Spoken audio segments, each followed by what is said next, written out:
कई बार हमारी life stuck सी लगने लगती है, रुकी हुई सी लगने लगती है और हम ये आइडेंटिफाई भी नहीं कर पाते कि ऐसा क्यों हो रहा है।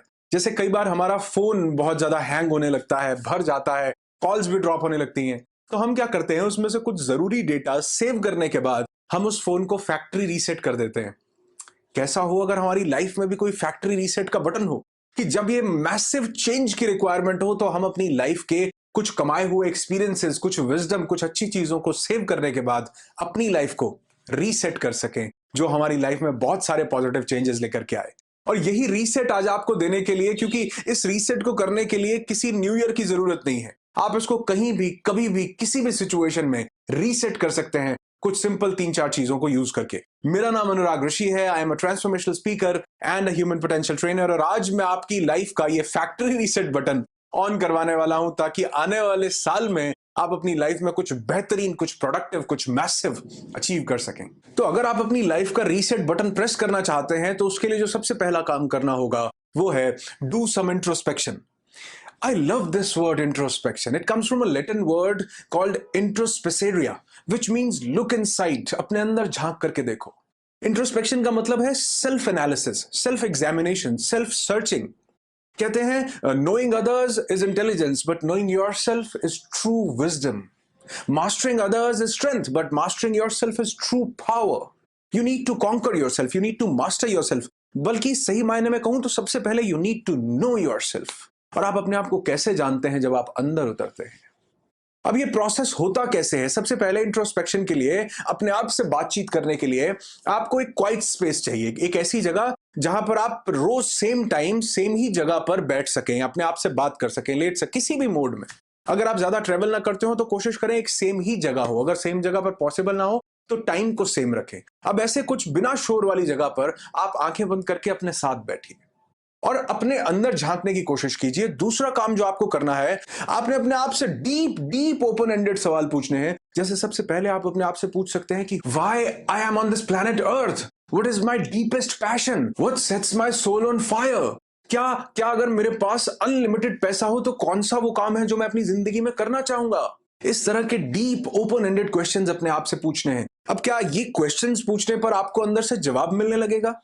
इंस्टेंटली नहीं मिलेगा, लेकिन कुछ टाइम के बाद आप देखेंगे कि आपकी लाइफ में आपका माइंड, ये यूनिवर्स, ये सब चीजें आपको इन बातों के जवाब देने लगेंगी, क्योंकि आपने अपने माइंड को एक काम सौंपा है। बिल्कुल खाली समय में, क्वाइट एनवायरनमेंट में आपने सीधा डायरेक्टली अपने अंदर उतर करके, अपनी दुनिया की सबसे बड़ी ताकत आपके अंदर छुपी बैठी है और आपने अंदर उतर करके उस ताकत को कुछ सवाल पोस्ट किए हैं जिनके जवाब आपको मिलना लाजमी है।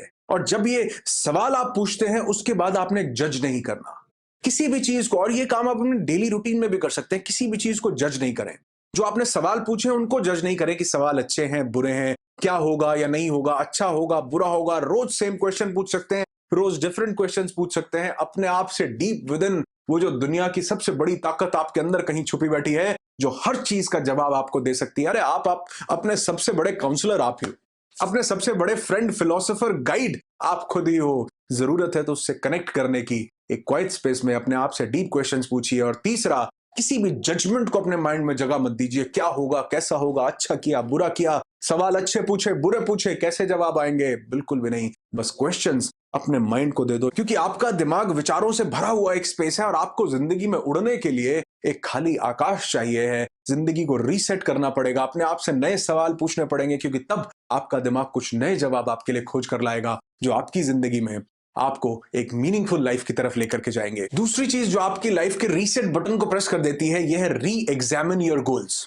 आपने आज तक जितने भी गोल्स बनाए, जितने भी रेजोल्यूशंस बनाए, उनको री एग्जामिन करने की जरूरत है। री एग्जामिन में होगा क्या? सबसे पहले आप उनका रिव्यू करेंगे, फिर आप उनका ऑडिट करेंगे, फिर आप उनको रीसेट करेंगे और फिर आप उनको इंप्रूव करेंगे। जितने भी गोल्स बनाए, अपने आप से बात करो कि क्या लास्ट ईयर मैंने न्यू ईयर पे कुछ रेजोल्यूशंस बनाए थे? अगर बनाए थे तो वो कहां गए? अगर अचीव कर लिए तो कंग्रेचुलेशंस, लेकिन अगर नहीं किए तो अपने आप से पूछो कि वो कहां ड्रॉप हो गए, किस वजह से उनको छोड़ना पड़ा। और क्या पिछले 10 सालों में कुछ रेजोल्यूशंस बनाए थे? अगर बनाए थे तो क्या लाइफ उन 10 सालों में बहुत ज्यादा मैसिव इंप्रूव हुई है? अगर नहीं हुई तो इस बार भी रेजोल्यूशंस बनाने से कुछ नहीं होगा। आपको पिछले ही गोल्स को रिव्यू करना पड़ेगा, एनालाइज करना पड़ेगा, ऑडिट करना पड़ेगा, गलती हुई कहां पर, किन लोगों की वजह से रेजोल्यूशंस टूट गए, अपनी किस आदत की वजह से मैं अपने गोल्स को अचीव नहीं कर पाया, किस जगह मुझे मैसिव इंप्रूवमेंट की जरूरत थी जो मैं नहीं कर पाया। अपने गोल्स को उठाओ, लिखो, राइट डाउन योर गोल्स और उनको रीवायर करने की जरूरत है, उनको रीथिंक करने की जरूरत है, उनके ऊपर दोबारा से एक्शन लेने की जरूरत है। तो हमको अपने अंदर कुछ बदलाव लाने पड़ेंगे उन गोल्स को अचीव करने के लिए। रीसेट योर गोल्स अभी के अभी। नेक्स्ट पॉइंट, और ये मेरा फेवरेट पॉइंट भी है, focus on your spiritual growth. हम हर चीज की ग्रोथ में ध्यान दे रहे हैं कि फैमिली में रिलेशनशिप्स कैसे बेटर हो, हमारी वेल्थ कैसे ज्यादा इंक्रीज हो, पैसा ज्यादा कैसे कमाया जाए, बिजनेस कैसे अच्छा हो, लेकिन हम सिर्फ एक चीज पर ध्यान नहीं दे रहे हैं कि हमारी स्पिरिचुअल ग्रोथ कैसे हो। स्पिरिचुअल और रिलीजियस चीजों में, दोनों में बहुत ज्यादा फर्क है। रिलीजन अलग है, स्पिरिचुअलिटी अलग है। ये इतना ही फर्क है जैसे कि कोई चीज घर के बाहर है और एक चीज घर के अंदर है। जो रिलीजन है वो हमारे बाहर है। आप हम बाहर से देखेंगे तो कोई हिंदू है, कोई मुस्लिम है, कोई सिख है, तो कोई क्रिश्चियन है, लेकिन जब हम अंदर देखेंगे तो हम सब बराबर हैं।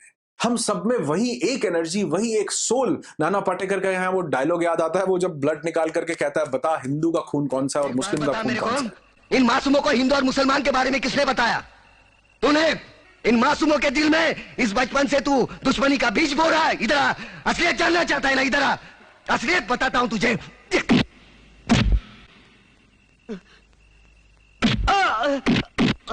ये ले, ये मुसलमान का खून, ये हिंदू का खून। बता, इसमें मुसलमान का कौन सा, हिंदू का कौन सा? बता। साले बनाने वाले ने इसमें फर्क नहीं किया, तू कौन होता है फर्क करने वाला? ये जितने झगड़े हैं ये हमारे से बाहर हैं, ये हमारे अंदर नहीं है। ये जितने झगड़े हैं ये बाहर से कोई क्रिएट करता है, अंदर से क्रिएट नहीं करता। तो जरूरत है एक स्पिरिचुअल गोल बनाने की कि हम रिलीजियस, मैं ये नहीं कह रहा हूं आप रिलीजन को छोड़ दो, रिलीजन एक बहुत एसेंशियल पार्ट है लाइफ का। उसके साथ साथ स्पिरिचुअलिटी को जानने की कोशिश करो कि वो क्या चीज है जो अंदर से हिंदू, मुस्लिम, सिख, ईसाई सब में बराबर है। वो क्या चीज है जो हमें एनलाइटन करती है, वो क्या चीज है जो हमारे अंदर छुपी बैठी है। जैसे ऊपर वाले ने कहा ना कि अगर मुझे ढूंढना है तो अपने अंदर झांकने की कोशिश करो। और ये हर धर्म बोल रहा है, ये हर धार्मिक किताब बोल रही है, ये हर फिलोसोफर बोल रहा है, ये हर इंसान बोल रहा है जिसने एनलाइटनमेंट को हासिल किया कि अपने अंदर झांकने की कोशिश करो। अपने कुछ स्पिरिचुअल गोल्स बनाओ कि मेरे इस साल के स्पिरिचुअल गोल्स क्या हैं, मैं अपनी सोल को कैसे एनलाइटन कर सकता हूं। और ये यकीन मानो, ये हमारी लाइफ का भी सबसे बड़ा टारगेट होना चाहिए कि आप अपने आप को स्पिरिचुअली ग्रो करें। तो अगर आप स्पिरिचुअली ग्रो करना चाहते हैं तो कुछ एक पॉइंट्स मैं बताना चाहूंगा। सबसे पहला, साइलेंस। क्यों पिछले बहुत सारे एरा में आपने देखा होगा कि लोग मौन व्रत रखते थे, इसका कुछ महत्व होता था। और मौन यानी साइलेंस में सिर्फ फिजिकल फॉर्म में, यानी कि अपने होठों को ही सिलना काफी नहीं होता, बल्कि अपने अंदर से भी साइलेंस में जाना जरूरी होता है। सबसे पहला, आप साइलेंस को जितना ज्यादा कनेक्ट करेंगे आप उतना स्पिरिचुअली ग्रो करेंगे, आप अपने अंदर की आवाज को सुन पाएंगे। दूसरा, आप प्रेजेंट मोमेंट में रहिए। लोग बोलते हैं मेडिटेशन करो, मैं भी कई बार मेडिटेशन बोलता हूं, लेकिन उसका जो सबसे पहला स्टेप है वो है अवेयरनेस, वो है प्रेजेंट मोमेंट में रहना। वो जिस भी काम को आप कर रहे हैं प्रेजेंट मोमेंट में रह करके अवेयरनेस, ध्यान दे करके करना आपको स्पिरिचुअली ग्रो करता है। उसके बाद कहीं लेटर स्टेजेस में जो है मेडिटेशन आती है। सबसे पहला काम है अपने आप को अवेयर रखना, प्रेजेंट में जो भी काम कर रहे हैं उस पर ध्यान देना। तो सबसे पहली चीज साइलेंस, दूसरा अवेयरनेस, तीसरा सर्विंग, सर्व करना। जब आप दूसरों को सर्व करते हैं किसी भी मायने में, जैसे मैंने ये वीडियो बनाया था लॉ ऑफ शेयरिंग, कि जब आप शेयर करते हैं दूसरों के साथ कुछ अच्छी चीजें तो आपकी लाइफ में भी अबंडेंस ये लेकर के आते हैं। तो सर्व करें किसी भी मायने में। ब्लड डोनेट करना चाहते हैं, बहुत शौक से कीजिए, इससे कोई भी नुकसान नहीं होता। अगर आप कहीं किसी को फ्री में पढ़ाना चाहते हैं, पढ़ाइए। कुछ वीडियोस बना करके लोगों की जिंदगी में कुछ चेंजेस लेकर के आना चाहते हैं, जरूर कीजिए, सर्व कीजिए। ऐसा काम जिसको करके आपको बहुत सारे पैसे ना मिले, लेकिन आपके दिल को सुकून मिले, आपकी रूह को तसल्ली मिले, आपके अंदर कुछ अच्छा ऐसा ब्लिसफुल क्रिएट हो जो आपकी लाइफ को एक मीनिंगफुल डायरेक्शन में लेकर के जाए, जो आपकी लाइफ को रीसेट करे। साइलेंस, अवेयरनेस, सर्विंग, ग्रैटिट्यूड, शुक्र अदा कीजिए, हर मोमेंट का शुक्र अदा कीजिए। अगर आंखों से इन वीडियो को देख पा रहे हैं, शुक्र अदा कीजिए। रोज कुछ भी अच्छा हो आपकी जिंदगी में, थैंकफुल हो जाइए। सांस ले पा रहे हैं, थैंकफुल हो जाइए। जब आप चीजों के लिए शुक्र अदा करने की आदत डालते हैं, थैंकफुल हो जाते हैं, तो आप स्पिरिचुअली ग्रो करते हैं। आपके अंदर कुछ सोल, कुछ एनर्जी ऐसी ग्रो करनी शुरू करती है जो आपको हायर लेवल पर, हायर एनर्जीज पर, हायर पाथ पर लेकर के जाती हैं। और लास्ट की दो चीजें, नेचर यानी प्रकृति। जितना ज्यादा प्रकृति से कनेक्ट कर सकते हैं उतना ज्यादा कीजिए। और लास्ट, म्यूजिक। ये जो म्यूजिक है ये इतनी अद्भुत चीज है, वो म्यूजिक जो आपको एनर्जाइज करे, वो म्यूजिक जो आपकी सोल को एम्पावर करे, ऐसा म्यूजिक सुनिए। क्योंकि म्यूजिक सुनने से भी आप प्रेजेंट मोमेंट में आ जाते हैं और अपनी सोल के साथ, अपने इनर पावर के साथ कनेक्ट करते हैं, जो आपको स्पिरिचुअली अवेक करता है। आपकी आने वाली जिंदगी बहुत ज्यादा खुशियों से भरी हो ऐसी दुआ करता हूं और नए साल में आप नए मुकाम, नए पैराडाइम और नए चेंजेस को फील करें, ऐसी मैं आपके लिए प्रार्थना करता हूं। वीडियो अच्छा लगे तो लाइक जरूर करते रहिए। सालों साल ये अपना प्यार और अपना ये सपोर्ट मेरे साथ बनाए रखिए। कमेंट कीजिए कि किन टॉपिक्स पर आप चाहते हैं कि मैं आपके लिए वीडियो लेकर के आऊं, और अगर आप इन्हें शेयर करेंगे तो ये और लोगों की जिंदगी में भी पॉजिटिव चेंजेस लेकर के आएंगे। रीसेट बटन और लोगों तक पहुंचाइए और उनकी जिंदगी को भी बेहतर बनाइए। I wish you lots and lots of peace, tons of happiness, and bundles of success in your life.